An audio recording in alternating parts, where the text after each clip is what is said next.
بسم اللہ الرحمن الرحیم۔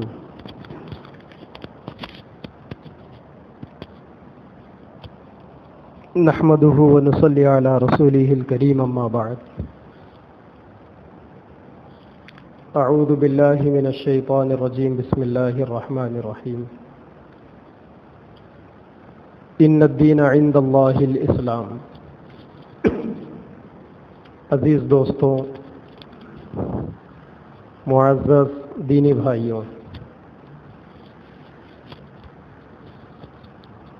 آج یہاں اتوار کا دن ہونے کی وجہ سے یہ ہمارے مرکز کا اجتماع ہوتا ہے۔ یہاں پر اس میں مشورے سے پہلے سے ہی ساتھیوں کے آپسی مشاورت سے بیان طے ہوتا ہے۔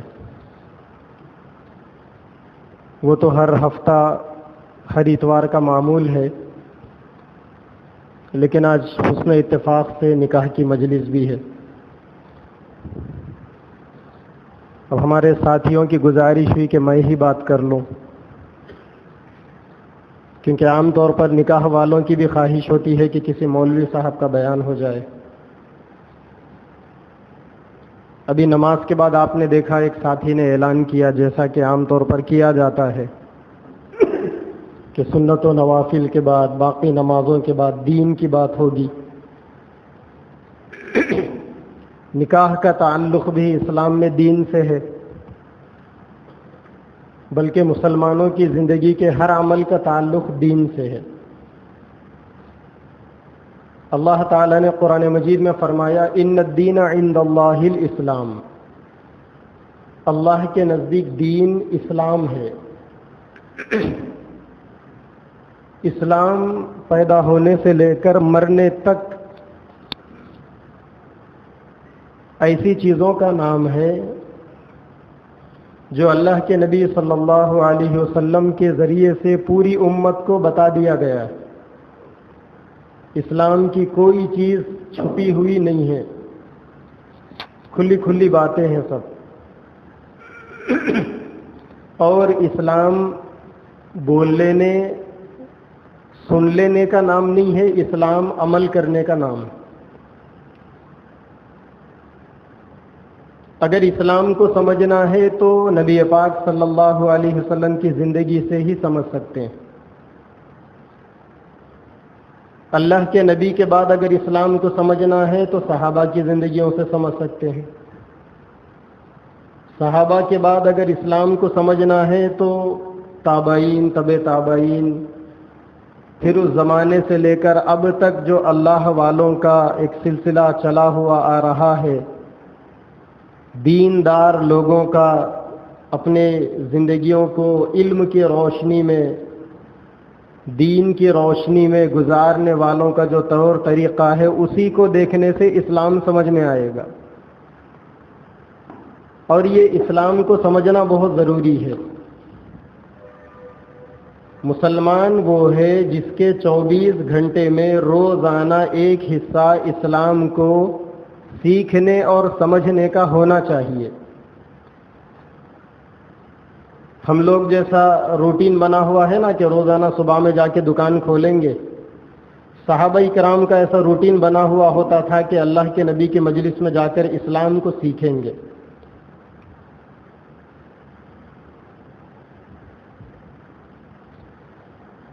حدیث پاک میں ہے نا، صحابہ کرام فرماتے تھے، ہم نے سب سے پہلے نبی سے ایمان کو سیکھا، پھر اسلام کو سیکھا۔ ایمان جتنا آدمی کے اندر آئے گا اتنا آدمی اسلام پہ عمل کرے گا۔ ایمان نام ہے چھپی ہوئی چیز کا نام، اسلام نام ہے ایسی چیز کا جو کبھی چھپتا ہی نہیں۔ ہمارے تبلیغی بزرگوں میں سے ہی کسی ایک کا مشہور مقولہ ہے جو پوری دنیا میں مشہور ہو گیا، ایمان دکھتا نہیں، اسلام چھپتا نہیں۔ کیا مزیدار بات ہے، ماشاءاللہ، حقیقت ہے۔ ایمان دل کے اندر رہتا ہے، نظر نہیں آتا سامنے والوں کو، اسلام انسان کی ایکٹیویٹیز سے، اس کی حرکتوں سے سمجھ میں آتا ہے، سامنے والوں سے چھپا بھی نہیں سکتے۔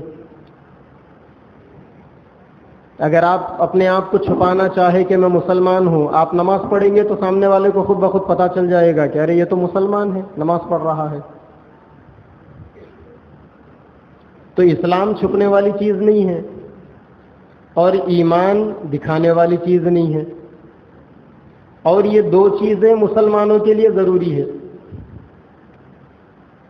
کچھ لوگ اللہ کے نبی صلی اللہ علیہ وسلم کے پاس آئے، آ کر کہنے لگے ہم ایمان والے ہو گئے، یعنی انہوں نے اپنے ایمان کو ظاہر کرنا چاہا، دکھانا چاہا جو دکھتا نہیں۔ انہوں نے آ کر کہا یا رسول اللہ آمنا، ہم ایمان والے ہو گئے۔ تو اللہ تعالیٰ نے قرآن میں کیا کہا؟ قالت الاعراب آمنا، اے نبی کچھ دیہاتی لوگ آپ کے سامنے آ کر کہتے ہیں کہ ہم نے ایمان لایا، ہم ایمان والے ہیں، لیکن قل لم تؤمنوا ولكن قولوا اسلمنا ولما يدخل الايمان في قلوبكم، اے نبی آپ ان لوگوں سے کہہ دو کہ ارے تم ایسا مت بولو کہ ہم ایمان والے ہیں، تم ایسا بولو کہ ہم مسلمان ہیں، کیونکہ ایمان ابھی تمہارے دلوں میں اترا ہی نہیں، ایمان اندر گیا ہی نہیں۔ تو یہ قرآن کی بات ہے، تھوڑا سا فرق ہے، ہلکا سا، اس کو سمجھنے کی ضرورت ہے۔ اگر یہ سمجھ میں آ گیا تو انشاءاللہ سارے مسئلے حل ہو جائیں گے۔ وہ لوگ زبان سے کہہ رہے تھے کہ ہم ایمان والے ہیں، اور قرآن کیا کہہ رہا ہے، اللہ کیا کہہ رہے ہیں؟ اللہ یہ کہہ رہے ہیں کہ ارے تم ایمان والے مت بولو اپنے آپ کو، مسلمان بول سکتے اپنے آپ کو تم، کیونکہ ایمان تمہارے دلوں میں ابھی اترا ہی نہیں۔ تو ایک چیز سمجھ میں یہ آئی کہ کوئی آدمی مسلمانوں کے ایکٹیویٹیز کرنے کے باوجود، مسلمانوں کے طریقوں پر عمل کرنے کے باوجود اس کا ایمان والا ہونا ضروری نہیں ہے۔ سینے میں اگر ایمان نہیں ہے تو ایکٹیویٹیز مسلمانوں کے ہونے کے باوجود بھی ان ایمان والا تو نہیں ہو، کافر بول سکتے ہو یا منافق بول سکتے۔ ایمان وہ ہے جو دل میں اترے، پھر طریقوں سے سمجھ میں آئے۔ اللہ کے نبی کے زمانے سے اب تک جو محنت ہوئی نا، ان دونوں کو ملا کے چلنے کی محنت ہوئی اصل میں۔ صحابہ کرام بھی کیا کرتے تھے؟ ایمان کو دل میں گھساؤ، عمل کے ذریعے سے بتاؤ، اور عمل بھی کیسا؟ ایسا عمل جو بالکل کھرا کھرا ہو، حالات کے ساتھ کمپرومائز کرنے والا عمل نہیں۔ مرضی میں آ گئے جیسا نماز پڑھ لیے، مرضی میں آگے بولے جیسا زندگی گزار لیے، مرضی میں جیسا سمجھ میں آ گیا ویسا شادی کر لیے، مرضی میں جیسا سمجھ میں آ گیا ویسا بچوں کے عقیقے کر لیے، ختنہ کر لیے، چھلے چھٹی کے دعوتاں کھا لیے، جمعیوں کے دعوتاں کھا لیے، جیسا سمجھ میں آ رہا ویسا کرتے جا رہے ہیں۔ تو اس کا اسلام سے تعلق نہیں ہے، اس کا رسم اور رواجوں سے تعلق۔ اسلام سے کس کا تعلق ہے وہ دیکھنے کے لیے نبی اور صحابہ کی زندگیوں کو جھانکنا پڑے گا، وہاں جو چیزیں ملیں گی وہی اسلام۔ اس کے بعد کی جو چیزیں رسم اور رواجوں کی ہے، بدعات اور خرافات کی ہے، علاقے کے چال اور چلن کی ہے، وہ چیزیں علاقے کے چال اور چلن کا مینٹیننس تو ہو سکتا ہے، لیکن وہ اسلام نہیں ہو سکتا، کیونکہ اسلام کیا ہے اللہ نے اس آیت میں سمجھا دیا۔ اسلام اس وقت معتبر ہے جب ایمان آدمی کے دل میں اترے، اور جب ایمان آدمی کے دل میں اترتا ہے تو پھر اس کا جو عمل ہے، صبح شام کے اس کے جو طور طریقے ہیں، اس میں جو ملاوٹ ہے نا وہ ختم ہو جاتی ہے، آدمی 100% کھرا کھرا دیندار بن جاتا ہے۔ ایک صاحب جماعت میں جا کر آئے، دین سمجھ میں آ گیا، داڑھی رکھ لیے، آنے کے بعد بیوی نے کہا کہ یا تو داڑھی کاٹو یا مجھے چھوڑو. انہوں نے کہا تجھے چھوڑنا گوارا ہے، وہ تو چل سکتا ہے لیکن داڑھی نہیں کاٹ سکتا. یہ ہے اسلام اصل میں. کمپرومائز کے ساتھ چل سکتا تھا نا، ارے بیوی چھوڑنے کے لیے داڑھی رکھنا کیا ضروری ہے، داڑھی کاٹ لو. تو داڑھی چھوڑ دیے تو بیوی رہ سکتی تھی. لیکن یہ کون سا دین ہے کہ بیوی کے چکر میں نبی کی سنت کو چھوڑ دو آپ. تو صحیح اسلام سمجھ میں آنے کے لیے ایمان کی محنت بھی ضروری ہے. اور یہ چیزیں ایسی ہے، اس کے اوپر کمر کے اوپر ہاتھ لگا کے تبصرہ کرنا بہت آسان ہے. ارے مول صاحب ایسی بات بولے، لیکن آپ اس کو عملی نفاق بول سکتے ہو. اللہ کے نبی کے زمانے میں بھی ایسے منافقین تھے، ڈوغلے، اپنے آپ کو ایمان والا کہتے تھے اور اسلام کا مذاق اڑاتے تھے. اسی لیے صحیح اسلام کو، صحیح ایمان کو اگر سمجھنا ہے تو وہیں سے ملے گا. سیدنا امام مالک رحمۃ اللہ علیہ جو بہت بڑے امام ہیں مدینہ منورہ کے، حدیث کے اوپر ان کی بڑی خدمت ہے. مدینہ سے اتنی محبت تھی ان کو، کیونکہ مدینہ ہمارے نبی کا شہر ہے. مدینہ سے باہر کبھی زندگی بھر نہیں گئے، حج کرنے کے لیے نہیں گئے، کیونکہ ڈرتے تھے کہ اگر حج کے لیے بھی جاؤں گا مدینہ سے باہر اگر موت آئے گی تو نبی کا شہر چھوٹ جائے گا. اتنے بڑے غلام نبی کے، صرف ضرورت سے فارغ ہونے کے لیے مدینہ کی باؤنڈری سے باہر جاتے تھے، ضرورت سے فارغ ہوتے ہی بھاگ کر آتے تھے. اتنا عشق تھا مدینہ سے، نبی کے شہر سے. اور نبی کی مسجد میں بیٹھ کر حدیث کا درس دیتے تھے. تو ان کی ایک بڑی پیاری بات ہے، وہ کہتے تھے کہ آخری زمانے کے لوگ اس وقت تک کامیاب نہیں ہو سکتے جب تک کہ پہلے زمانے کے لوگوں کے طور طریقوں پر عمل کرنے والے نہ بنے. تو ہم لوگ آخری زمانے کے لوگ ہیں، ہم کو اپنی کامیابی کے لیے پہلے زمانے کے لوگوں کے طریقوں پر عمل کرنا ضروری ہے. یا آج کے زمانے میں بھی اگر کوئی ایسے لوگ ہیں جو پہلے زمانے کے طریقوں پر عمل کرتے تھے تو کم از کم ان کو فالو کرنا تو ضروری ہے، کیونکہ اس کے بغیر دین مکمل نہیں ہوتا. آدمی کا دین کی محنتوں کے ذریعے اسی چیزوں کو بتایا جاتا ہے. آپ دیکھیں گے جو آدمی مدرسے کا پڑھا ہوا ہے، مکتب کا پڑھا ہوا ہے، جماعت سے وابستہ ہے، پیری مریدی کی لائن سے وابستہ ہے، اس کی زندگیوں میں دین پر عمل کرنے کا انداز الگ ہے. اور جو آدمی ان سب سے ہٹ کر کٹی ہوئی پتنگ کے مانند ہے، اس کی زندگی میں دین پر عمل کرنے کا مزاج الگ ہے. یہ الگ بات ہے کہ سب اپنے اپنے عمل میں خوش ہے، جو صحیح کر رہے ہیں وہ بھی خوش ہے، جو غلط کر رہے ہیں وہ بھی خوش ہے. سب کا اپنا اپنا علم ہے، اپنے اپنے خیالات ہیں. لیکن مسلمان وہ ہے جس کی زندگی کا ہر عمل سنت کے مطابق، پیارے نبی صلی اللہ علیہ وسلم کے طریقوں کے مطابق. قرآن مجید میں کیا کہا گیا؟ ان صلاتی و نسکی و محیای و مماتی، ہماری نمازیں، ہماری قربانیاں، ہمارا جینا اور ہمارا مرنا للہ رب العالمین، اس رب کے لیے ہے جو دنیا جہانوں کا مالک ہے. مسلمانوں کا کوئی عمل اپنے لیے نہیں ہے. صبح سے شام تک ہم جو کچھ کرتے ہیں وہ اپنے لیے نہیں ہے، ہر عمل اللہ کے لیے ہے. اور جب زندگی میں ہر عمل اللہ کے لیے ہے تو پھر اس عمل کو اپنی مرضی سے کرنے کا کیا مطلب؟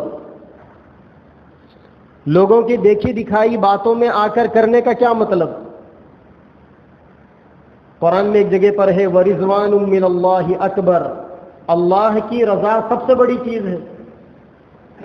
جو جملہ مؤذن صاحب اذان میں، اقامت میں یا آپ نمازوں میں استعمال کرتے ہو، اللہ اکبر، اللہ سب سے بڑے ہیں، ہر چیز سے بڑے ہیں، وہی جملہ اکبر کا اللہ کی رضا کے ساتھ میں قرآن میں استعمال ہوا، وَرِضْوَانٌ مِّنَ اللَّهِ اکبر، اللہ تبارک و تعالیٰ کی خوشنودی ہر چیز سے بڑی ہے۔ جب اللہ کی خوشنودی، اللہ کو خوش کرنا ہر چیز سے بڑا ہے، تو پھر عمل بھی ویسا ہی ہونا چاہیے جو عمل اللہ کو پسندیدہ ہو۔ اور اللہ کو پسندیدہ کون سا عمل ہے؟ ان الدین عند اللہ الاسلام، اللہ کو پسندیدہ عمل تو اسلام ہے۔ اسلام میں خوشی اور غمی کے حدود بتائے گئے۔ اسلام کے اندر ماتم کرنے کا بھی طریقہ ہے، خوشی منانے کا بھی طریقہ ہے۔ گھر میں کسی کا انتقال ہو گیا، ماتم کا ماحول ہے، اسلام کہتا ہے کہ عورتیں اپنے چھاتیوں کو، سینوں کو نہ پیٹیں، اپنے پیشانیوں کو نہ مارے، اپنے سروں کو زمین پر نہ پٹکے، اپنے دوپٹے کو، کپڑوں کو نہ پھاٹ لے۔ غم کا موقع ہے، لمٹ میں رہ کر، دائرے میں رہ کر شریعت کے غم مناؤ۔ منمانی نہیں چلتی غم منانے میں بھی، اگر منمانی آ گئی تو پھر اسلام رخصت ہو گیا وہاں۔ خوشی کا موقع ہے، شادی کا موقع ہے، تو اسلام وہاں پر ایک حد بتا دیا ہمیں۔ ان اعظم النکاح برکہ ایسرہ مؤونہ، بابرکت نکاح وہ ہے جو سب سے کم خرچ والا، لمٹ ہے وہاں پر برکت کی۔ منمانی کریں گے، اپنی خواہشات کے پیسے خرچ کریں گے تو برکت تو نہیں رہ سکتی نکاح میں، کوئی اور چیز ہو سکتی، محلے والے خوش ہو سکتے، دلہا دلہن خوش ہو سکتے، دونوں کے خاندان خوش ہو سکتے۔ آج کل انہی لوگوں کو خوش کرنے کے لیے، رب کو ناراض کرنے کے لیے یہ سب کچھ ہوتا ہے نا۔ اس کا مطلب یہ ہے کہ تم یہ مت کہو کہ ہم ایمان والے ہیں، تم یہ کہو کہ ہم مسلمان ہیں، کبھی کبھی نماز بھی پڑھ لیتے۔ وَلَمَّا يَدْخُلِ الْإِيمَانُ فِي قُلُوبِكُمْ، ایمان ابھی دل میں نہیں آیا، اس وجہ سے نبی کی سنت چھوٹ کر رسم و رواج آ گئے۔ حضرت مولانا الیاس صاحب رحمۃ اللہ علیہ جو تبلیغی جماعت کے بانی ہیں، قریب 100 سال پہلے جب انہوں نے کام شروع کیا، ابھی نیا نیا مرحلہ تھا، دلی کے رہنے والے تھے، ابھی یہ ملک آزاد نہیں ہوا تھا۔ اس زمانے میں اس ملک میں بہت ساری ریاستوں میں نواب ہوا کرتے تھے، ہمارے حیدرآباد میں بھی ہوتے تھے نواب، دلی کے اندر بھی بہت سارے نوابوں کے خاندان تھے۔ تو ایک نواب صاحب حضرت سے معتقد تھے، انہوں نے حضرت سے کہا کہ حضرت میری بیٹی کی شادی ہے، آپ ضرور تشریف لائیں۔ اب اللہ والے جہاں پر جاتے ہیں تو دعوت کی نیت سے جاتے ہیں، اس نیت سے جاتے ہیں کہ اگر کچھ غلط ہو تو بتا دیں گے لوگوں کو تاکہ ان کا عمل درست ہو جائے، کیونکہ اکثر دفعہ آدمی جہالت میں ہی غلطی نہیں کرتا، کبھی کبھی اچھا آدمی ہوتا ہے، نہیں معلوم ہونے کی وجہ سے غلطی کرتا ہے، اگر اس کو بتا دیا جاتا ہے کسی اچھی نیت سے، اچھے موقع سے، تو پھر وہ اپنے عمل کی اصلاح بھی کر لیتا ہے۔ تب حضرت جب گئے تو اللہ اکبر، وہاں تو قیامت برپا ہے، ناچنا گانا، ڈھول تاشے سب چل رہا وہاں پر،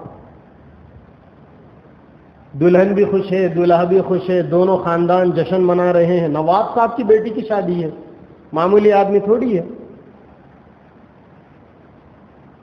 تو حضرت اللہ والے جو ہوتے ہیں، امت کے ایسے حالات کو دیکھ کر دل سے روتے ہیں وہ لوگ، ان کے دل میں ایک تڑپ ہوتی ہے کہ اے اللہ تیرے نبی کی امت کدھر جا رہی ہے۔ یہ کام پورا اسی طرف تڑپ کو ٹرانسفر کرنے کا ہے، بس یوں سمجھ لو آپ۔ اور پھر اس تڑپ کے بعد آدمی جو بات سامنے والوں کو کہتا ہے تو سامنے والا چاہے کتنا ہی پتھر دل کیوں نہ ہو، وہ موم دل بن جاتا ہے۔ نواب صاحب، حضرت کے دل میں اللہ نے بات ڈالی، انہوں نے نواب صاحب کو بلایا۔ نواب صاحب نے کہا کہ کھانا کھا لیجئے۔ حضرت نے کہا کھا لیں گے، کیا مسئلہ ہے، پہلے ایک بات کرنا ہے آپ سے، ذرا بازو آئیے۔ نواب صاحب نے کہا کہ دیکھو یہ جو ڈھول تاشا گانا بجانا چل رہا نا، آپ خوش ہیں؟ نواب صاحب نے کہا کہ حضرت اکلوتی بیٹی کا عقد ہے، میری زندگی کا سب سے بڑی خوشی کا دن ہے یہ۔ حضرت نے کہا کہ آپ کی اہلیہ بھی خوش ہے، دلہن کی ماں؟ کہا کہ بے پناہ خوش ہے، وہ آج اس کی بیٹی کا گھر آباد ہونے کا دن ہے آج۔ حضرت نے کہا کہ دلہے والے بھی خوش ہیں؟ کہا وہ بھی بہت خوش ہے، دیکھیں اونٹوں پر گھوڑوں پر سوار ہو کر بارات آئی ہے، ہاتھیوں کا استعمال ہوا ہے، ایک دن کے راجا ہاتھی کے اوپر آئے ہوئے ہیں۔ حضرت نے کہا دونوں خاندان خوش ہیں، دلہا دلہن بھی خوش ہیں، سب خوش ہیں۔ حضرت ایسی کیا بات؟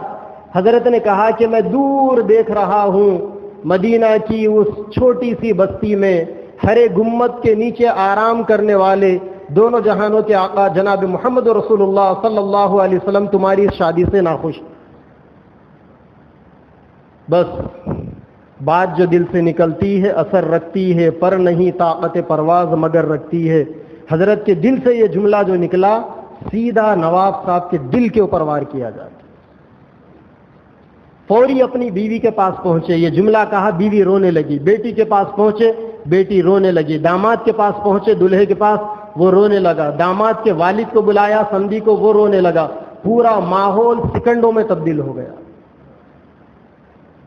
کہ ایسی خوشی کیا کام کی جو اللہ کے نبی صلی اللہ علیہ وسلم کو ناراض کر کر، ان کے طریقوں کا مذاق اڑا کر اللہ کی نظروں میں اپنے آپ کو گرا کر حاصل کی جائے، کیا کام کی ایسی خوشی؟ ایمان والوں کو اللہ تعالیٰ توفیق دیتے ہیں۔ تقریر تو ہم بھی کرتے ہیں، حضرت نے بھی ایک چھوٹی تقریر کر دی تھی، میں جتنی دیر سے آپ کے سامنے بول رہا ہوں حضرت کی وہ تقریر اتنی لمبی تو تھی نہیں، ان کی اس تقریر کے پیچھے عمل بھی تھا، ایسا نہیں کہ اٹھا کے زبان تارخ کو لگا دیے بول دیے، آج کل سب کو شوق ہے نا بولنے کا۔ عمل کیا تھا؟ حضرت کے بیٹے جو بعد میں تبلیغی جماعت کے دوسرے امیر بنے مولانا یوسف صاحب رحمۃ اللہ علیہ، دیکھا حضرت نے کہ بچہ فجر کی نماز سے پہلے پانی نہانے جا رہا ہے، فجر کے بعد بلا کر پوچھا کہ برخوردار کیا بات ہے، غسل کرنے گئے، کہنے لگے کہ ابا جان بالغ ہو گیا ہوں، رات میں احتلام ہو گیا تھا، نائٹ فال ہو گیا تھا۔ حضرت نے کہا کہ تب تو تمہاری شادی کر دینی چاہیے، کیونکہ اللہ کے نبی نے فرمایا جب تمہارے بچے جوان ہو جائیں، مناسب رشتہ مل جائے، فوری شادی کر دو۔ اور اس کو الگ تعبیر میں ڈھال کر کہا کہ تمہارا جانور دوسرے کے کھیت میں چرنے سے پہلے اس کو چارہ دے دو، یعنی تمہارا بچہ کسی دوسروں کی عورتوں کو، کسی دوسروں کی بچیوں کو خراب کرنے سے پہلے حلال نکاح کرا دو، یہ مطلب ہے حدیث پاک میں۔ چونکہ وہ خاندان سیدنا ابوبکر صدیق رضی اللہ عنہ کا خاندان ہے، اور اس خاندان میں بچپن میں ہی آپس میں بول لیتے تھے کہ میرے لڑکے کو تیری لڑکی سے شادی کرنا ہے، اور ان کے بارے میں بھی بچپن میں ہی طے تھا کہ ان کی شادی حضرت شیخ زکریہ صاحب رحمۃ اللہ علیہ، جن کی کتاب فضائل اعمال اس وقت پوری دنیا میں اردو کتابوں میں سب سے زیادہ پڑھی جاتی، ان کی بیٹی حضرت شاکرہ بیگم سے رشتہ طے تھا شروع سے۔ وہاں سے فوری ٹرین چلتی تھی دلی سے سہارنپور کی طرف، اس ٹرین میں، صبح کی ٹرین میں مولانا یوسف صاحب رحمۃ اللہ علیہ کے بارے میں حضرت مولانا الیاس صاحب نے پیغام بھجوایا کہ جا کے زکریہ صاحب کو اطلاع کر دو کہ آج عصر میں بچے کے عقد کے لیے ہم بارات لے کر آ رہے ہیں۔ بچہ رات میں جوان ہوا، صبح میں پیغام پہنچ گیا بچی کے گھر، اور ایک آدمی کو بھیجا دارالعلوم دیوبند، وہاں ایک اللہ کا زندہ ولی ہوتا تھا، مجاہد اسلام، شیخ العربی والعجم، شیخ الاسلام حضرت مولانا حسین احمد مدنی رحمۃ اللہ علیہ، ان کے پاس ایک آدمی کو بھیجا اور کہا کہ حضرت آپ جب میرا آدمی آپ کے پاس یہ اطلاع لے کر آئے فوری ٹرین پکڑیے، سہارنپور پہنچیے، کیونکہ آپ 4 بجے تک آئیں گے، 5 بجے آپ کو عزیزم یوسف اور انعام کا عقد پڑھانا ہے۔ عصر کی نماز میں عقد۔ شیخ زکریا صاحب رحمۃ اللہ علیہ کو پیغام ملا، ٹھیک ہے، راضی ہے، بچی کا باپ ہے، سونا خریدنا ہے، شاپنگ کرنا ہے، کوئی نہیں۔ شیخ زکریا صاحب گھر میں گئے، عقد ہو گیا مسجد میں، وہاں نہ دلہن کو پتا نہ دلہن کی ماں کو پتا، 2 بچیوں کا عقد ہو گیا۔ عقد کے بعد حضرت شیخ صاحب مغرب کی نماز سے پہلے اپنے گھر گئے، جا کر اہلیہ سے کہا کہ دونوں بچوں کی شادی کر دی ہے میں نے، تیار کر دو، رخصتی کر دینا ہے بس۔ باپ ہے، باپ بچی کا ولی ہوتا ہے، بچی کے پرمیشن کے بغیر بھی شادی کر سکتا ہے۔ شریعت کے حساب سے. آپ بولیں گے اتنے بڑے مولانا رہے کہ ایسا کیسا کر دیا بھائی بچیوں سے پوچھے بغیر. یہاں تو قاضی صاحب کے پاس سے باضابطہ لوگ دستخط لینے کے لیے جاتے ہیں نا. اتنے بڑے لوگ تھے, چھوٹے چھوٹے مسائل کیا ان کو نہیں معلوم. تو شیخ زکریا صاحب کی اہلیہ نے کہا اجی پہلے بتا دیتے 2 دن پہلے تو بچیوں کے لیے کچھ کپڑے لے لیتی. تو حضرت شیخ صاحب نے کیا جواب دیا بیوی سے, اچھا کپڑے لیتے, مجھے نہیں معلوم تھا کہ میری بچیاں ننگی ہوتی ہے, جس لباس میں بچی ہے اسی لباس میں رخصتی کرو. یہ اپنے وقت کے ایسے آدمی جس نے 50 سال تک بخاری شریف کا درس دیا, جس نے مدینہ منورہ کے اندر 8-10 سال حدیث کا درس دیا, نبی کے شہر میں رہ کر, پیدا ہوا تھا کاندھلا میں اور موت آئی مدینہ کی, نبی کے شہر کی, اور اللہ نے ایسی جگہ دفن ہونا ان کو نصیب کیا جہاں اللہ کے نبی کے 10,000 صحابہ آرام کر رہے ہیں. اور میری اور آپ کی سب کی ایمانی اور روحانی ماں اما جان عائشہ رضی اللہ تعالی عنہا کے قدموں میں حضرت شیخ زکریا صاحب رحمۃ اللہ علیہ کی قبر ہے. کتنا ہونہار بیٹا ہے اپنی ایمانی ماں کا کہ ہندوستان میں پیدا ہوتا ہے, اور اس ماں کے نبی کے دین کے لیے جس نے 80-85 سال پوری زندگی کے گزارے, اور وہ اتنا مقبول ہوا کہ جب اس کو موت آئی تو زندگی بھر کے لیے قیامت کے سور پھونکے جانے تک کے لیے ان کو بلا کر ماں نے اپنے قدموں میں اپنے بیٹے کو سلانے کے لیے جگہ نصیب فرمائی. تقدیر کے فیصلے ہیں یہ سب. اس کے لیے قربانیاں دینا پڑتا ہے, اس کے لیے ماحول اور مزاج بنانا پڑتا ہے. 2 بچیوں کی شادی ہو گئی, رخصت ہو گئے, اور وہ بچیاں بھی کیسے تقوی والے. حضرت کی جو بڑی صاحبزادی تھی, جو حضرت مولانا یوسف صاحب رحمۃ اللہ علیہ سے نکاح ہوا تھا, صابرہ بیگم, وہ اتنی نیک عورت تھی کہ ایک مرتبہ ان کا اور ان کی خلیری بہن کا 1 تولہ سونا سنار کے پاس گیا بنانے کے لیے, زیور بنانے کے لیے. ہمارے پاس بھی بناتے نا, زیور بن کے آ گیا, 1 تولہ ان کا 1 تولہ ان کا. اب حضرت شاکرہ بیگم صاحبہ وہ سونا استعمال کرنے کے لیے تیار ہی نہیں. ان کے جو شوہر تھے حضرت مولانا یوسف صاحب رحمۃ اللہ علیہ, اپنے وقت کے بڑے چوٹی کے عالم, انہوں نے کہا کہ بیگم سونا تو بن کے آ گیا, پہنتے کیوں نہیں؟ اب سنو انہوں نے کیا بات کہی.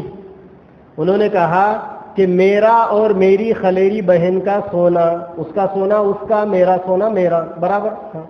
2 سونے مل کر سنار کی دکان پہ گئے. مجھے پتا چلا ہے کہ سنار نے ایک ہی کیتلی کے اندر دونوں کا سونا ڈال کر گلایا, لہذا میری خلیری بہن کا سونا میرے سونے میں مل گیا, یہ استعمال کرنا میرے لیے جائز نہیں. آپ بول سکتے ہیں کہ اس کا 1 تولہ اسے مل گیا, تیرا 1 تولہ. یہ تقوی کی باتیں ہیں. جب ایمان دل سے ٹکراتا ہے نا تب ایسی باتیں. اسی لیے تہجد میں سجدے کی حالت میں اس پاک باز حضرت شاکرہ رحمت اللہ علیہ کی موت آئی. تو میرے بھائیوں, دین کی محنت کا یہی تقاضا ہے اصل میں. یہ باتیں اگر شادی کرنے والے ہمارے نوشا کو سمجھ میں آ گئی, ان کے ذمہ داران کو سمجھ میں آ گئی, بچی والوں کو سمجھ میں آ گئی, سارے ساتھی جو یہاں موجود ہیں ہم سب کو سمجھ میں آ گئی, اور یہ باتیں ہم صحیح سے سمجھ کر اپنے آپ کو بدلنے پر راضی ہو گئے, اور ہم دوسروں کو سمجھانے کے بھی قابل بن گئے, سمجھو یہ زندگی کی سب سے بڑی کامیابی ہے.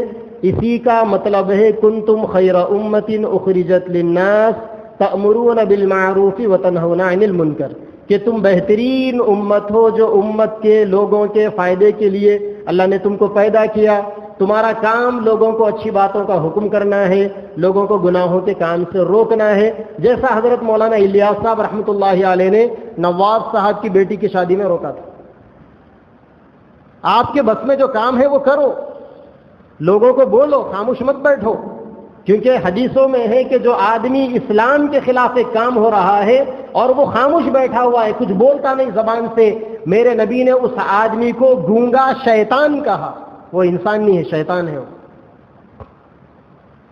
کیونکہ اگر کھلم کھلا اللہ کے دین کے دھجیاں اڑائی جائے گی تو شیطان کے اندر بھی ہمت آئے گی, وہ بھی ٹوکے گا, یہ تو گونگا شیطان ہے, بولنا نہیں جانتا ہے.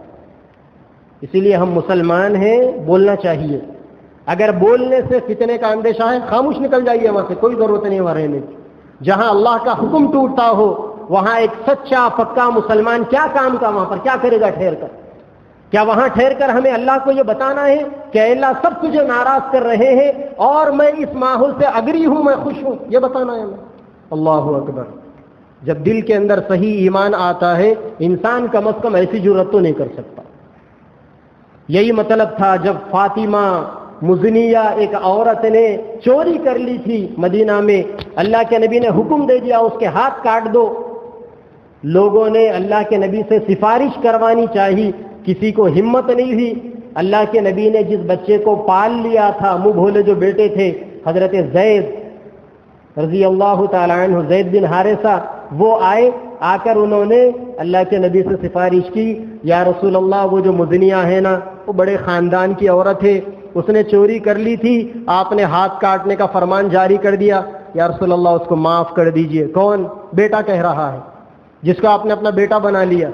اللہ کے نبی جلال میں آ گئے اور اللہ کے نبی نے کہا کہ زید تو اس کے بارے میں سفارش کرتا ہے، خدا کی قسم اگر فاطمہ بنت محمد میری چہیتی بیٹی بھی اگر چوری کرتی تو میں اس کے بھی ہاتھ کاٹ دیتا. یہ ہے دین اصل، یہ ہے اصل مزاج، نبوی مزاج. اسی مزاج کو پیدا کرنے کے لیے دعوت و تبلیغ کی محنت ہے. اللہ تبارک و تعالی ہم سب کو عمل کی توفیق عطا فرمائے. وآخر دعوانا الحمدللہ رب العالمین.